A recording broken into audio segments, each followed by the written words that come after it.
आप जैसा करते हैं वैसा ही फल मिलता है। अक्सर आपने कुछ लोगों को हमेशा परेशान रहते देखा होगा। वे किस बात से परेशान हैं, इसका अंदाज़ा लगाना सबके बस की बात नहीं, क्योंकि वे अपनी चिंता दूसरे से साझा भी नहीं करते हैं। दरअसल आदमी जैसा कर्म करता है वैसा ही फल उसे प्राप्त होता है। ऐसी कहानियाँ और कथाएं आपने काफ़ी पढ़ी और सुनी होंगी। जागरण अध्यात्म में आज हम आपको इससे जुड़ी ही एक कहानी के बारे में बताने जा रहे हैं। एक समय की बात है, एक गांव में दो किसान थे। वे खेती के साथ साथ बागवानी भी करते थे। एक अपने बाग में आम उगाए थे तो दूसरे ने किसान ने लीची उगाए थे। फलों के सीजन में उनके बाग में अच्छी पैदावार हुई तो वे दोनों अपने अपने फल बाजार में बेचने के लिए गए। बाजार से लौटते समय उन दोनों ने अपने लिए 5 किलो फल बचा लिए थे। वापस लौटते समय दोनों किसान रास्ते में मिले। दोनों एक दूसरे से बातें करने लगे। आम वाला किसान बोला, मैंने फल बचा तो लिए, लेकिन इस बार खूब फसल हुई। हम लोगों ने खूब आम खाए, अब खाने का बिल्कुल भी मन नहीं है। लीची वाले किसान ने कहा, यही हाल मेरा भी रहा। इस बार लीची की अच्छी पैदावार हुई है। दोनों ने यह फैसला किया कि दोनों आपस में फल बदल लेते हैं।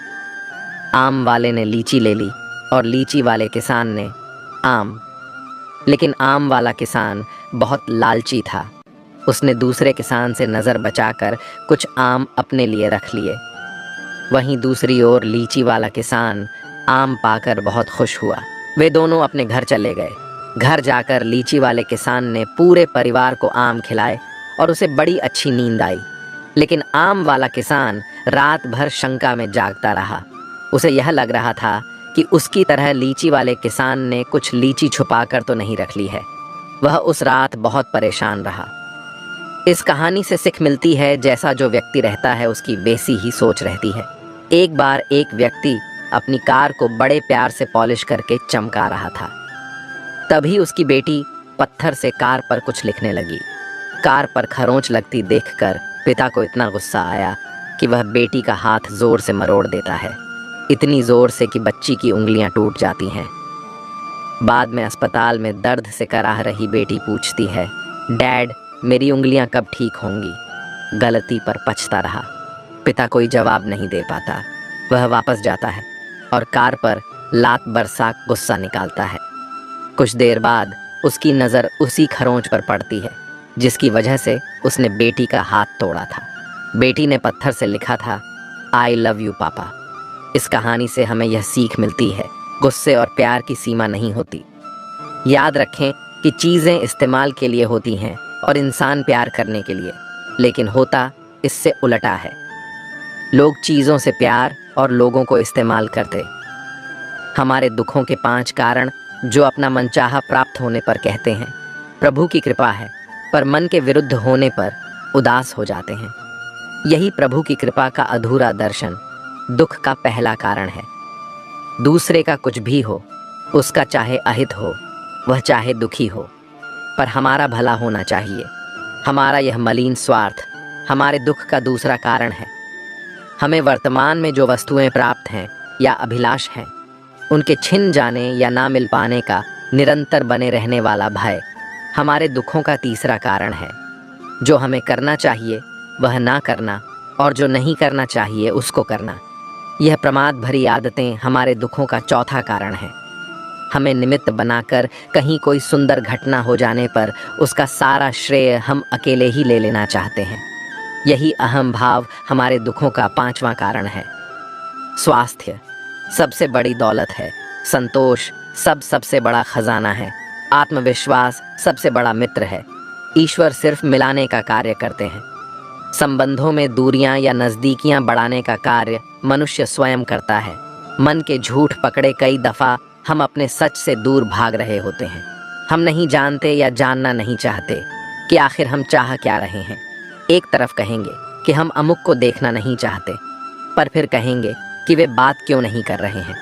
कभी कहेंगे कि किसी से कोई उम्मीद नहीं है, फिर चाहेंगे भी कि दूसरे हमारे लिए कुछ करें। इस तरह एक साथ 2 विरोधी विचार दिमाग में चल रहे होते हैं, हमें उलझा रहे होते हैं। ऐसे में कुछ पल ठहरे, अपने विरोधी विचारों को देखें। कुछ देर उन विचारों के साथ समय बिताएं। रोड पर घायल पड़े पक्षी को मैं घर लेकर आ गया। कुछ ही दिन में वो लगभग ठीक हो गया, घाव भर गए। मैंने एक गांव वाले से पूछा, ये पक्षी थोड़ा उड़ नहीं पा रहा, क्या मैं पास मौजूद पहाड़ी पर इसे छोड़ दूं, जहां इसके बिरादरी के और भी पक्षी है, उन पक्षियों के साथ इसका मन लग जाएगा। गांव वाले ने कहा, आपने इसे बचाया है तो इसे मरने के लिए मत छोड़ो, इसे ठीक होने तक अपने पास रखो, क्योंकि इसे कमज़ोर असहाय देखकर इसी के बिरादरी वाले इसे चैन से जीने ना देंगे, इसे नोच नोच कर खा जाएंगे। उस दिन जीवन की बात समझ आई। अगर लोगों को भनक तक लग गई कि आप कमज़ोर हो गए हो तो आपको अपने तरीके से नोचना शुरू कर देंगे। इसलिए भले अकेले में घुटकर मर जाओ, लेकिन अपने आप को किसी की नज़र में कमज़ोर साबित मत करो, क्योंकि आपकी असहाय स्थिति का केवल फ़ायदा उठाया जाएगा, न कि मदद की जाएगी। भगवान की पसंद क्या है? भगवान को कौन लोग पसंद है? गीता में भगवान श्री कृष्ण ने कहा है कि मुझे साथ रहने वाले लोग सबसे ज़्यादा पसंद हैं। हर स्थिति परिस्थिति में व्यक्ति साथ बना रहे, यह बड़ी बात है। दुख में ज़्यादा दुखी ना हो और सुख में ज़्यादा उछले नहीं। सुख दुख, मान अपमान, जय पराजय, खोना पाना, आना जाना, हानि लाभ तो लगा ही रहेगा। जीवन में अगर एक जैसी स्थिति सदा बनी रहे तो जीना मुश्किल हो जाएगा। कुछ पल कहीं कोई खुशियां मना रहा है तो किसी की अर्थी उठ रही है, कहीं कोई सुहागन बन रही है तो किसी का सुहाग उजड़ रहा है। इन सब पलों में व्यक्ति अपने को संभाल ले, भावनाओं में ना बहे।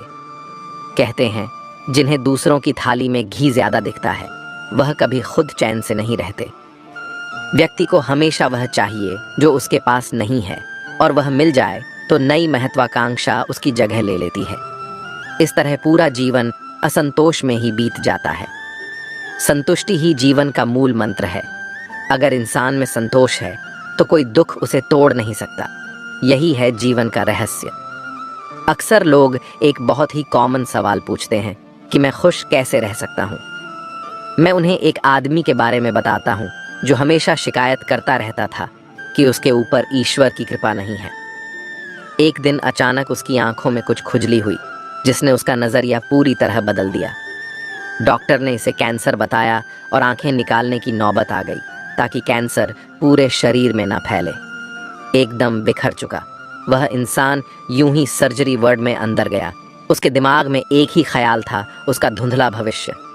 हालांकि ऑपरेशन के दौरान सर्जन ने पाया कि यह रेटिना के पीछे महज एक फंगस है जिसे सिर्फ साफ करने की ज़रूरत है। आखिरकार जब उस आदमी की आंखों की पट्टी खोली गई तो वह यह देखकर खुशी से झूम उठा कि वह अभी भी देख सकता है। और तब उसने अपनी आंखों की रोशनी के लिए ईश्वर को धन्यवाद दिया। उसने अपनी आंखों की रोशनी के लिए ईश्वर को धन्यवाद दिया। मिल जाता है।